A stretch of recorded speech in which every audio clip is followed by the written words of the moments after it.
In the beginning, the mighty beings known as Celestials created the sun and other forms of life, and the universe was at peace. But one day, an unnatural species of predator called deviants emerges from deep space and begin to destroy everything in their path. The leader of the Celestials, Orisham, bring an immortal group of superhumans known as the Eternals from the planet Olympia, and sends them on their ship called the Domo to Earth. In Mesopotamia in 5000 BC, a group of humans are fishing when suddenly they are attacked by deviants coming out of the sea. At that moment the Eternals arrive to defend them with their powers. Icarus uses his eye beams and flies to fight the beasts, while Makari uses her super speed to move the humans out of the way. Kingo shoots energy blasts to attack from afar, while Thena and Gilgamesh summon energy weapons to fight hand to hand. Sprite provides support with her illusions, and Phastos also supports through his advanced inventions. A fierce battle ensues, and thanks to the Eternals' excellent teamwork, soon the deviants are defeated, and team leader Ayak heals any injuries they got in battle. The humans are scared of them and try to attack, but Druig immediately uses his mind-controlling powers to calm them down. Then Circe transforms a primitive knife into actual nice metal as proof they're here to help humanity. Years pass and in the present day, the Eternals live pretending to be normal among humans. In London, Circe goes to class where she is supposed to be giving a lesson, and she finds her boyfriend Dane filling in for her. Suddenly the lecture is interrupted by a large earthquake, so Circe makes her students go for cover under the tables and uses her power to stop some debris from crushing a student. In the nearby river, a dog witnesses a deviant come out of the river. In the evening, Circe later celebrates Dane's birthday with a few friends. Sprite uses an illusion to look older and hide the fact she ages mentally but not physically. However, the illusion is broken if someone touches and she quickly gives up. Dane asks Circe to move in with him, but she turns him down, and he begins wondering if she's hiding something because Sprite is always making odd comments. After the party, the trio walks home, but suddenly they are attacked by a huge deviant named Crow. Circe uses her powers to capture it in the ground, but Crow soon breaks up and runs to the streets. Sprite casts an illusion that multiplies her and Circe to confuse the monster, but Crow shocks them by being able to tell who the real ones are, which deviants could never do. When Crow is about to kill Sprite, Icarus shows up and saves her to then proceed to fight the deviant directly. Their battle causes a bus to get flipped, and Circe rushes to transform into rose petals to avoid a crash. Crow shocks everyone again when it reveals it can heal its own wounds, but it's still clear that Icarus has the upper hand and escapes through the river. Afterwards Circe tells Dane the truth about her identity, and he asks her why they never helped during humanity's greatest tragedies. Circe explains that they were instructed to never interfere in the orders of mankind so as to not hinder their development as a society. After destroying the deviants, they were told to wait on Earth until it was time to go home. She also tells Dane that she and Icarus were together for centuries, but it didn't work out. She later goes back to her apartment to discuss the issue with Sprite and Icarus, and after reaching the conclusion the earthquake and the deviant are connected, they agree that they need to get the team back together. This brings back memories of 575 BC in Babylon. Humanity is developing under the guidance of the Eternals, who fight the deviants whenever they try to attack. Every time they show up they're violent and ruthless, but the Eternals fight together in perfect sync to kill them quickly without much trouble. After one particular intense battle, Ayak uses her special power stone to form a link to speak with Orisham. She expresses respect for his grand plan, but she doesn't like what it may mean for humans.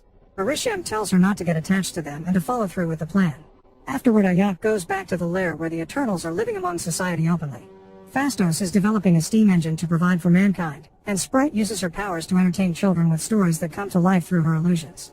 Druid likes using his mind control to stop fights, but Makari scolds him because they aren't supposed to interfere. Meanwhile Icarus and Circe spend time together and fall in love, admitting it to each other with the beauty of Earth as their witness. Years later they get married in the Gupta Empire. Back in the present, Circe, Sprite, and Icarus travel to South Dakota to Ayak's ranch, only to find her dead outside her home. Sprite cries and uses an illusion to remember her dearly, coming to the conclusion that Crow killed Ayak by absorbing her powers. That's why it could heal itself. When Circe approaches the body to mourn, the stone in Ayak's body that was bestowed to her by the Celestials comes out and attaches itself to Circe. This causes her to briefly catch a glimpse of Orisham, saying it is almost time before she loses sight of him.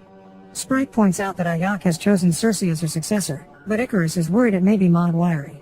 This brings back another memory. In 1521 AD in Tenochtitlan, the group was fighting the last deviants left on the planet. Meanwhile humans are at war, but Ayak doesn't let Druig stop them. Suddenly Thena begins feeling sick and says it's too late because soon everyone is going to die. Her eyes change and she begins attacking her friends, hurting a few of them, thanks to the element of surprise. Ayak lets her hurt her on purpose to get close and use her powers on her mind, clearing it from this strange impulse reaction. Thena attacks her anyway, so Gilgamesh comes forward and fights her until he manages to knock her out. Later when Thena wakes up without remembering what happened, it's revealed she suffers from Maud Wiry, a result of her ancient memories collapsing in on themselves and driving her insane.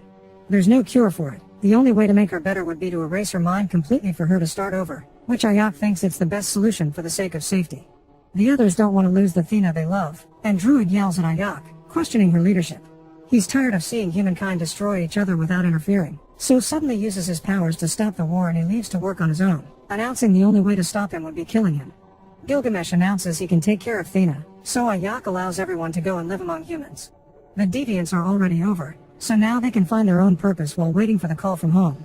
Back to the present, Circe, Sprite, and Icarus travel to Mumbai to find Kingo, who is now a famous Bollywood superstar. His valet Karun knows his secret and has been working with him for decades. The trio tells Kingo what's going on, and at first he refuses to go, saying he likes this life. However, Karun convinces Kingo to go and be the hero everyone admires, and Karun even accepts to come along to record it all in a documentary style. They take Kingo's private jet to Australia, where Sprite expresses annoyance at Kingo for abandoning her for the sake of fame, but Kingo explains he became an actor thanks to the inspiration gifted by Sprite's storytelling. In Australia, the team follows a trail of deviant bodies to find Thena and Gilgamesh in their private house in the countryside. Gilgamesh has become skilled at cooking and taking care of the house, and Thena spends her time making some ominous drawings. When she sees them arrive, she has another lapse and tries to attack them, saying everyone on the planet will soon die, but Gilgamesh stops her and Sprite clears her mind with an illusion that reminds her who she really is. Circe takes the time to look at Thena's drawings and feels bad because she can't reconnect with Arishem, but Gilgamesh gives her a pep talk and reminds her it's more important to listen. Circe sits down and relaxes, which finally activates the stone and makes her appear in front of Arishem. He tells her that the emergence is happening, and he explains the true purpose of the Eternals. They were sent to bring forth the birth of the celestial Tiamat, as new celestials come about every few millennia, and they have done this process on other planets before Earth. They come about through intelligent life, which had been halted by the attack of the deviants, but with the Eternals having gotten rid of them, Arishem says it is now time to wipe out all life on Earth to make way for Tiamat. Circe is horrified by the revelation, but Arishem defends it by saying this is just the cycle of creation for their life forms. He then explains that Olympia never existed and that she and the other Eternals are just creations from the world forged as artificial beings made for use by the Celestials. Circe cannot remember this because the Eternals have their memories reset after each emergence. To top it all off, Arishem created the deviants to regulate the balance between predators and prey so intelligent life may prosper, but he lost control of the deviants and they became predators themselves. This is why he made it so that Eternals could not evolve as they do. Afterward, Circe tells the team what she learned, and they realize Thena's illness is actually their old memories activating and telling them the truth. They are shocked and upset to learn they're artificial, but most of them resolve to find a way to save the people of Earth. They figure they must find Druid and see if he may use his power to overtake the mind of Tiamat. The Eternals travel to the Amazon next. Druid is staying in a village where he has been leading a group of people that live in absolute peace. He doesn't want to help the others in their mission, feeling betrayed over the fact his whole existence is a lie. In the evening, Kingo expresses his sympathy for Sprite because he knows that she's in love with Icarus but has not been able to act on it due to her childlike appearance. Sprite appreciates the sentiment until she notices Karun is recording and she breaks the camera. Circe calls Dane to check on him and Icarus watches with jealousy, causing Circe to ask him why he left her. When Icarus is about to explain himself, Crow suddenly shows up and takes him away. More deviants attack the village, so the Eternals immediately jump into action. Circe fortifies a building to hide the humans inside, then throws a bunch of trees on top of the deviants.